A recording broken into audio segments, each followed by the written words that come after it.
제가 교단 총회 수련회 각 노예 신임원단들을 함께 모여서 수련회에 참석하고 왔어요. 새벽 예배 드리고 아침 먹고 교육받고 점심 먹고 강의 듣고 저녁 먹고 집회하고 그런 시간들로 4일을 보냈는데요. 그 강사분 중 유독 저의 마음에 남는 분이 계셨어요. 경기도 광주에서 목회를 약 30년간 하신 분인데요. 그분이 말씀을 전하면서 오늘 설교 제목을 저처럼 잡았어요. 농어촌 목회 30년 하나님이 다 하십디다. 그 교회 그분이 부임하기 전에 목회자가 4번이나 갈렸답니다. 그것도 이 교단에서 저 교단으로. 4명이 바뀌면서 목회를 거기서 다 성공하지 못하고 실패하고 떠나갔던 자리, 다 돼도 저 교회는 안 돼. 그런 교회에 이분이 부임하셨던 거예요. 그런 과정 속에 지금 현재 30년 뒤 그 교회가 왕성교회인데요. 제가 경기도에 살아서 그 교회를 잘 알아요. 저희 작은형 집 가는 길목에 서 있는데요. 굉장히 규모 있는 교회예요. 30년 동안 하나님이 그렇게 하셨다는 거예요. 딱 한 가지만 예를 들면요. 그분이 초창기 사역을 하실 때 청년부가 여름 수련회를 갔답니다. 몇 명 안 됐겠지요. 물놀이 가운데 안타깝게도 그 자리에서 1명도 아니고 무려 2명이나 익사해버리고 말았답니다. 제가 중등부 파트 전도사로 사역할 때 제 옆자리에 앉았던 초등부 파트 전도사님이 여름 수련회를 갔는데 그곳에서 한 여학생이 그렇게 물놀이를 하다가 죽고 말았어요. 교회가 3,000명이나 되는 재정적으로도 탄탄한 교회였는데요. 그 한 사람의 죽음으로 휘청거릴 정도였어요. 아주 작은 교회입니다. 교회가 행사를 주최했으니 그 피해 고스란히 교회가 책임져야 하는 거예요. 교회를 팔아도 감당이 안 되는 거죠. 그런 목회 현장 속에서 그 목사님이 하나님께 무릎을 꿇었더니 결국 30년이라는 시간이 지난 뒤를 돌아볼 때 하나님이 다 하십디다. 그런 고백 올려드릴 수밖에 없었다는 거예요. 그래서 신임원 우리 임원들에게 그 목사님이 선포하십니다. 농어촌 목회 30년을 하나님이 다 하셨다면 여러분의 목회도 하나님이 하실 것입니다. 그렇게 말입니다. 야곱 거의 빈손으로 외삼촌 라반의 집으로 도망왔어요. 자, 약 20여 년이라는 시간이 지났습니다. 그의 부유함이 어느 정도 커졌는지, 특별히 그의 외삼촌은 야곱에 비해 얼마나 축소되어져 버렸는지 우리가 살펴보면 좋겠는데요. 오늘 본문은 아니지만 바로 윗장 창세기 30장 43절을 한번 눈으로 따라가 보십시오. 43절입니다. 창세기 30장. 이에 그 사람이 매우 번창하여 양떼와 노비와 낙타와 나귀가 많았더라. 야곱이 이렇게 심히 부유해져 버렸어요. 20여 년간 이 삼촌 라반 집에 있으면서 말입니다. 그렇다면 야곱에 비해 삼촌 라반은 원래 라반이 부유했었거든요. 그 라반은 얼마나 축소되어 버렸을까요? 1절을 다 같이 한번 읽어볼까요? 시작. 야곱이 라반의 아들들이 하는 말을 들은즉 야곱이 우리 아버지의 소유를 다 빼앗고 우리 아버지의 소유로 말미암아 이 모든 재물을 모았다 하는지라. 라반의 아들들이 지금 야곱의 부는 우리 아버지의 것을 갈취해서 이루게 된 거야 라고 말하고 있지만 이것을 쉽게 표현해 보면 지금 야곱은 심히 부유하게 되어졌고 반면 외삼촌 라반은 굉장히 가난해져 버렸다. 그것을 보여주고 있는 거죠. 자, 그런데 외삼촌 라반의 아들들은 야곱의 부유함의 비결을 갈취로 보고 있어요. 삼촌 것을 도둑질한 것으로 보고 있다고요.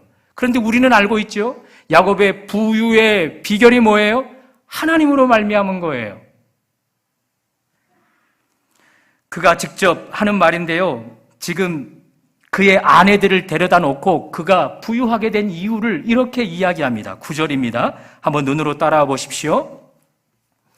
하나님이 이같이 그들의 아버지의 가축을 빼앗아 내게 주셨느니라.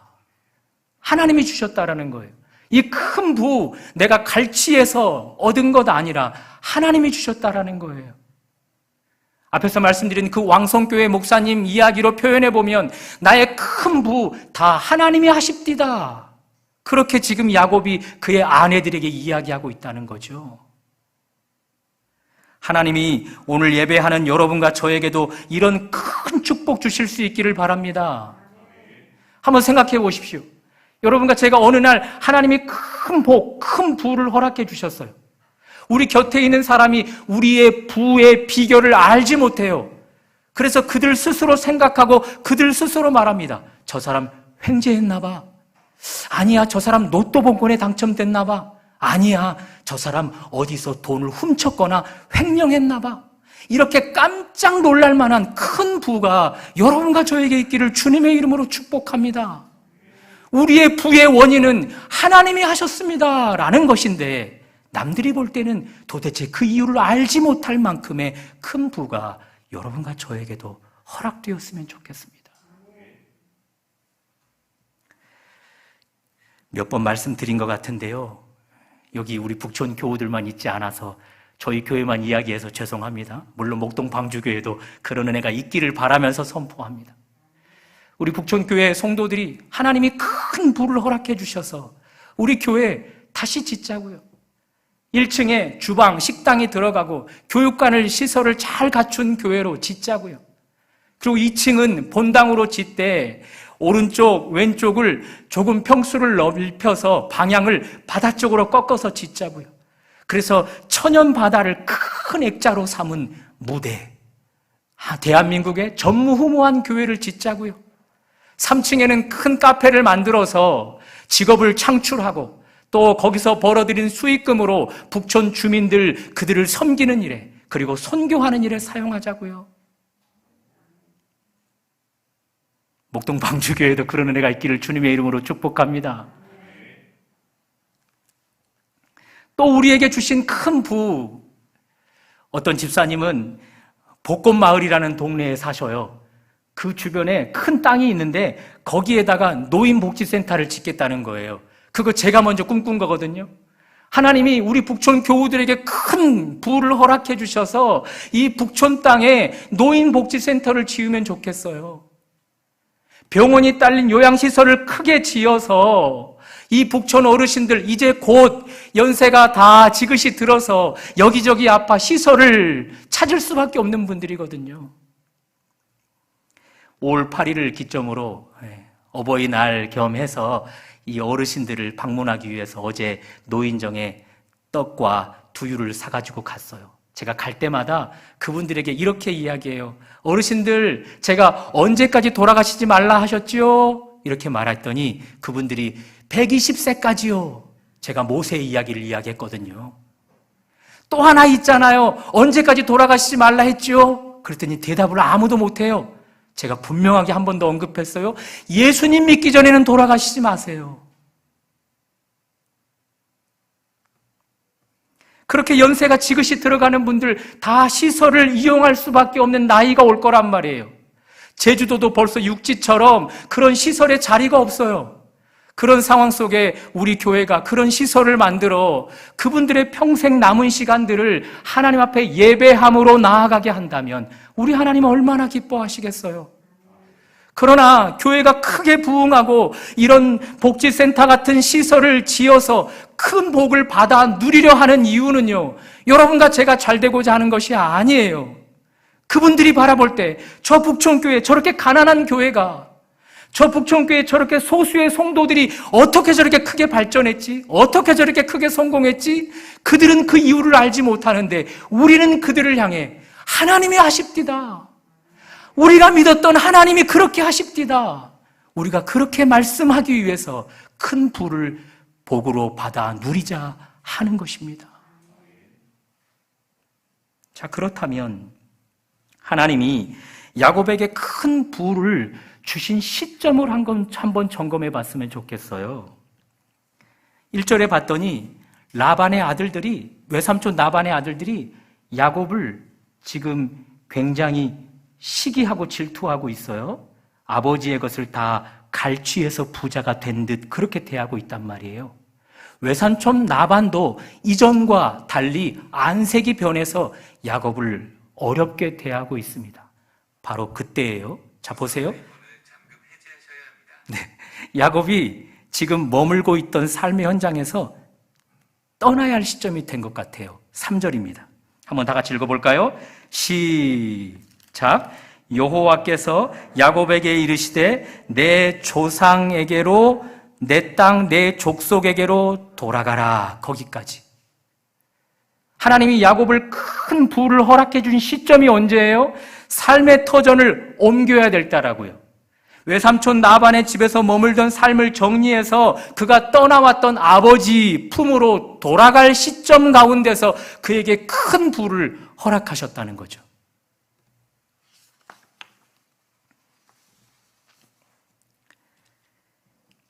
제가 육지에 있을 때 육지의 삶을 정리하고 제주도로 목회지를 부임받기 전 섬겼던 교회가 크게 부흥을 했어요. 제가 담임을 해서 섬겼던 교회는 아니지만 부목사로 섬길 때 그 교회가 크게 부흥을 했어요. 여러분, 부흥을 경험한 사람은 부흥의 목말라함을 아십니까? 그래서 저는 그 삶의 현장을 정리하고 새로운 삶, 제주도로 내려오기 전 그곳에서 하나님이 영적인 복, 부흥을 경험하게 하셨기에 이 삶의 현장이 옮겨진 이 자리에서도 하나님이 또 한 번 부흥을 경험해 주시기를 원하고 있어요. 저의 목회지가 여기서 언제까지일지는 모르겠지만 이제 50이 다 돼가기에 70세에 은퇴를 한다면 그 전 저의 삶이 평신도의 삶으로 옮겨지기 전에 하나님이 큰 부흥을 허락해 주시면 좋겠어요. 여러분의 삶의 터전이 혹 이사를 내서 옮기게 되어진다면 그 이사 가기 전 지금 이 자리에서 여러분에게 큰 부를 허락해 주실 수 있기를 축복합니다. 여러분이 어떤 위치로 삶의 현장을 옮겨갈 때 그 옮겨가기 전 자리가 이렇게 야곱처럼 큰 복을 받아 누릴 수 있기를 축복합니다. 우리가 이 땅에서 살아갈 날이 나이마다 다를 수 있겠지만 오는 데는 순서가 있지만 하나님이 부르시는 일에는 또 순서가 없이 가잖아요. 그렇죠? 얼마나 남았을까요? 삶의 터전을 정리하고 하나님 나라 가기까지 얼마나 남았을까요? 살아있는 동안 우리가 속한 교회가 이렇게 야곱처럼 큰 부를 경험할 수 있으면 좋겠습니다. 북촌교회에서 신앙생활하는 동안 이 교회를 떠나 하나님 나라 가기 전에 큰 부를 경험할 수 있기를 주님의 이름으로 축복합니다. 또 하나, 야곱에게 하나님이 큰 부를 주신 시점은 한번 따라해 볼까요? 당하고 또 당하지만 성실함으로 대체할 때다. 6절입니다. 6절 한번 눈으로 따라와 보십시오. 지금 아내들에게 야곱이 이야기하는 겁니다. 그대들도 알거니와 내가 힘을 다하여 그대들의 아버지를 섬겼거늘. 7절 그대들의 아버지가 나를 속여 품삯을 10번이나 변경하였느니라. 야곱이 성실하게 외삼촌 라반의 집에서 일했다고요. 그러는 과정 속에 20년 동안 외삼촌 라반은 야곱에게서 속여 취하였다고요. 당하고 또 당하는 시간들 속에서 야곱은 그럼에도 불구하고 성실함으로 대처해 나갔다고요. 우직하게 하나님 앞에 섬기듯 그렇게 성실하게 대처해 나아갔다고요. 이것을 하나님이 보셨을까요? 보지 않았을까요? 하나님이 보셨어요. 그래서 11절, 12절을 제가 계속 읽어드립니다. 한번 눈으로 따라와 보십시오. 꿈에 하나님의 사자가 내게 말씀하시기를 야곱아 하기로 12절 이르시되 내 눈을 들어보라 양떼를 탄 순양은 다 얼룩무늬 있는 것 점이 있는 것과 아롱진 것이니라 라반이 내게 행한 모든 것을 내가 보았노라. 하나님이 다 지켜보셨어요. 외삼촌 라반에게 당하고 당하지만 그럼에도 불구하고 성실하게 임하는 야곱의 삶을 하나님이 다 지켜보셨어요. 똑똑히 지켜보셨어요. 그리고 그 지켜보신 시점 가운데서 어느 날 야곱에게 큰 부를 허락해 주고 계십니다. 3일밤 예배 가운데 이렇게 현장에 찾아 나와 예배하는 여러분들보다 더 하나님 앞에 성실한 사람이 있을까요? 제주도 어떻게 보면 여행지인데 여행지 가운데 새벽 예배 하루 쉬어도 되잖아요. 목동 방주교회 올로 목사님이 계셔서 그런지 모르겠지만 하루 정도 쉴 수 있잖아요. 그럼에도 불구하고 여기에 나와서 새벽 예배를 드리는 여러분들보다 성실한 분이 따로 있을까요? 우리 하나님 그 성실함을 보고 계시다는 거죠. 가정에서 주부로 일하면 티도 안 난다라는 말을 하잖아요. 누가 알아줘요? 티도 안 나는 일을. 그럼에도 불구하고 묵묵히 그 성실하게 임하는 태도를 하나님이 지켜보시는 거예요. 가정과 똑같이 교회 안에서 이것저것 섬기지만 사실 티 안 나잖아요. 남들이 못 알아줄 때도 많잖아요. 섭섭할 때도 많잖아요. 열심히 일했음에도 불구하고 부당한 대우를 당할 때도 많잖아요. 그럼에도 불구하고 성실하게 임할 때 우리 하나님 그것을 다 지켜보고 계시는 거예요. 그것을 지켜보았다가 이제 하나님은 준비해 놓으시는 것이 있는데 무엇이에요? 야곱에게 주었던 큰 부를 준비해 주시는 거예요.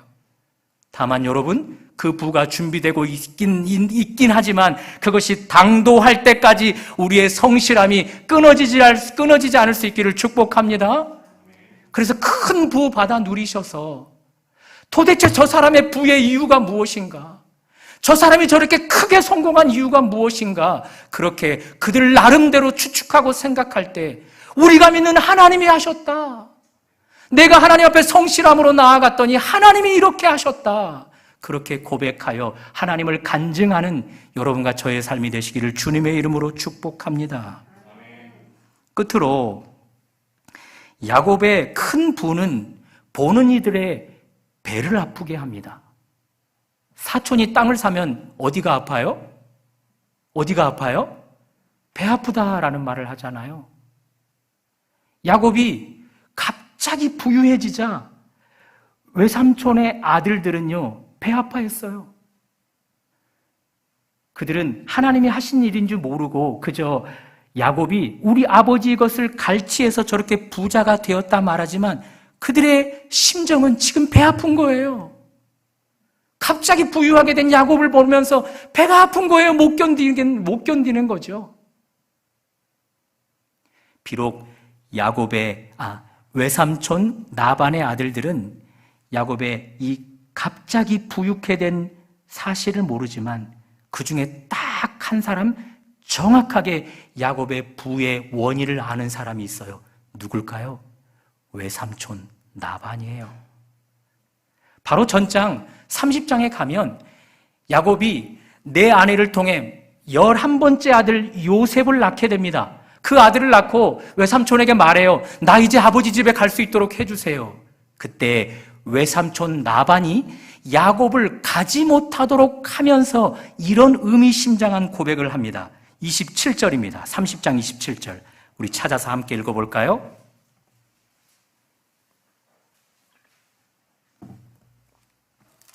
(30장) 27절입니다. 함께 읽습니다. 시작. 라반이 그에게 이르되 여호와께서 너로 말미암아 내게 복 주신 줄을 내가 깨달았노니. 그러지 가지 말라는 거예요. 야곱, 너 때문에 나 이렇게 하나님께 복 받고 있는 거야. 네가 내게 와서 그 뒤로부터 하나님이 너를 생각해서 나를 복 주고 복 준 거야. 그러니 조금만 더 있어줘. 그러니 우리를 떠나지 마. 떠나가서 하나님의 복을 차단하게 하지 마. 그러면서 야곱을 붙잡았다고요. 그러니 외삼촌 나반은 야곱의 갑자기 부유케 된 원인을 하나님으로 알고 있다고요. 그러니 외삼촌 나반의 아들들은 그저 야곱의 부를 배아파했어요. 그런데 야곱의 부의 원인을 안 외삼촌 나반은요, 야곱이 가진 부를 배아파한 것이 아니라 야곱에게는 있는, 자기에게는 없는 하나님을 배아파한 거예요. 믿으십니까? 야곱과는 함께하는, 그러나 자기와는 함께하지 않는 하나님을 배아파한 거예요. 하나님을 배아파했다고요.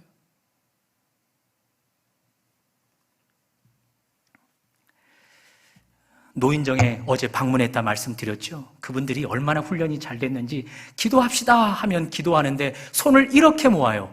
왜 이렇게 모을까요? 그들에게 신은 부처거든요. 그 모습이 너무 제 마음을 아프게 해서 어르신들 손을 좀 이렇게 모아주세요 했더니 얼마나 고분고분하게 말씀도 잘 듣는지 이렇게 손을 모아요. 그런데 여러분, 손을 이렇게 모은들 무슨 소용이 있어요? 그들의 마음은 하나님께 닫혀 있고 부처에게만 열려 있는데요. 그런 그분들에게 배를 좀 아프게 했으면 좋겠어요. 우리 북촌교회 교우들이 큰 부를 갑자기 얻어 갑자기 교회가 크게 부흥하고 갑자기 어떤 시설들을 만들어 그분들이 요양할 수 있는 시설들을 제공함으로 도대체 저 소수의 교인들이 어떻게 저런 큰 부를 경험하는가? 하나님이 아십디다. 그래서 그들에게는 없는 우리에게 있는 하나님을 배아파할 수 있으면 좋겠습니다. 그들과는 함께하지 않는, 그러나 우리와는 함께하는 하나님을 배아파할 수 있으면 좋겠습니다. 그러면 배아파서 제가 손 이렇게 모으세요 하지 말라고 해도 아마 그들은 하나님 앞에 이렇게 손을 모을걸요? 이렇게 했다가 이제는 하나님 앞에 내가 믿었던 이 신은 거짓된 신이고 이렇게 예배해야 되는 신만이 하나님임을 알고서 손을 이렇게 모을 거예요. 교회 오지 말라고 해도 그들은 자발적으로 교회에 와서 하나님 앞에 지극정성으로 예배할 자들이 될 거란 말이죠. 그러니 이런 부 하나님 앞에 받아 누렸으면 좋겠다는 거예요. 사실 오늘 저는 이런 설교 성품상 잘 못하는 사람이에요. 저 사실 기복신앙 굉장히 거부하는 사람입니다. 예수 믿으면 무조건 잘 돼. 예수만 믿어봐 다 잘 돼. 그거 기복신앙 저 굉장히 거절하는 사람이에요. 거부 반응 일으키는 사람이에요. 그럼에도 불구하고 여러분, 예수를 잘 믿는 사람에게는요, 하나님이 어떤 사람에게는 큰 부를 허락하신다고요. 그것 하나님이 하시는 일들이라고요. 그러니 그것 굳이 주시고자 하는데 제가 거절할 필요가 있어요, 없어요? 하나님이 여러분에게 큰 부를 주려 하는데 굳이 그것 거절할 필요가 있어요, 없어요? 그러니 여러분과 제가 하나님이 주시고자 한다면 그 큰 부 받아 누려서 하나님을 알지 못하는 자들에게 하나님을 배아파하게 할 수만 있다면 그 부 얼마든지 받아 누릴 수 있는 거잖아요. 이 설교를 어젯밤에 준비하다가 집에서 샤워하는 과정 가운데 갑자기 이런 생각이 들어요. 오늘 노인정에 방문했는데 내가 그들을 향해 하나님을 향해 배 아프게 했었나? 오늘 그들은 그저 내가 들고 간 떡, 내가 들고 간 두유, 그것만을 환영하고 반겼던 사람들인데 내 안에 있고 그들에게는 없는 하나님을 반겼는가? 나와는 함께하는, 그러나 그들과는 함께하지 않는 그 하나님을 그들이 느끼기는 했는가? 없다는 거예요. 그래서 안 되겠다 싶은 거예요. 하나님, 저들이 내게는 있고 저들에게는 없는 하나님으로 좀 배아파하게 했으면 좋겠습니다. 나와는 함께하는, 그러나 그들과는 함께하지 않는 그 하나님을 배아파할 수 있으면 좋겠습니다. 그래서 제가 다음부터는 어떻게 마음을 먹냐면 가서 치유 기도를 해야겠다는 생각이 드는 거예요. 안진뱅이를 향하여서 네가 원하는 금과 은은 내게 없지만 내게 있는 것, 그러나 내게는 없는 것, 곧 나사렛 예수 이름으로 일어나 걸으라. 그 예수를 그들에게 좀 선물하여서 그 예수가 그들의 아픔을 치유하고 그들의 병듦을 낫게 하는 그 치유의 은사를 선포해야겠다 생각이 드는 거예요. 여러분, 저에게 치유의 은사 없어요? 그러나 그것 하나님의 것이에요. 하나님이 사용하시면 누구든지 치유의 은사를 흘려보낼 수 있습니다. 제가 하나님 마음에 합하면 그런 치유의 기도할 때 하나님이 저를 통해 그들의 아픈 부위를 치료하시는 분 될 수 있지 않겠습니까? 그렇게 해서 내게는 있고 그들에게는 없는 하나님을 배합할 수 있게 한다면, 나와는 함께하지만 그들과는 함께하지 않는 하나님을 배합할 수 있게만 한다면 우리 하나님 그 일을 얼마나 기뻐하실까 생각이 드는 것입니다. 사랑하는 여러분, 오늘 야곱 그의 열심히 부유함, 그것 남들에게 배 아프게 하고 있습니다. 어떤 사람은 부에 초점이 맞춰져서 나는 왜 저 부를 갖지 못하는가, 그것에만 초점이 맞춰 있지만 삼촌 나반은 하나님을 배아파하고 있습니다. 야곱이 가진 저 하나님을 갖지 못한 것에 배아파하고 있습니다. 여러분과 제가 예수를 잘 믿어서 하나님으로 말미암는 축복된 삶을 살아서 우리에게는 있는, 그러나 그들에게는 없는 하나님을 배아파할 수 있게 했으면 좋겠습니다. 그래서 그들이 우리를 향해 도대체 당신의 부의 비결이 무엇입니까? 라고 물을 때 내가 믿는 하나님이 하십디다, 그렇게 고백하는 여러분과 저의 삶이 되시기를 주님의 이름으로 축복합니다.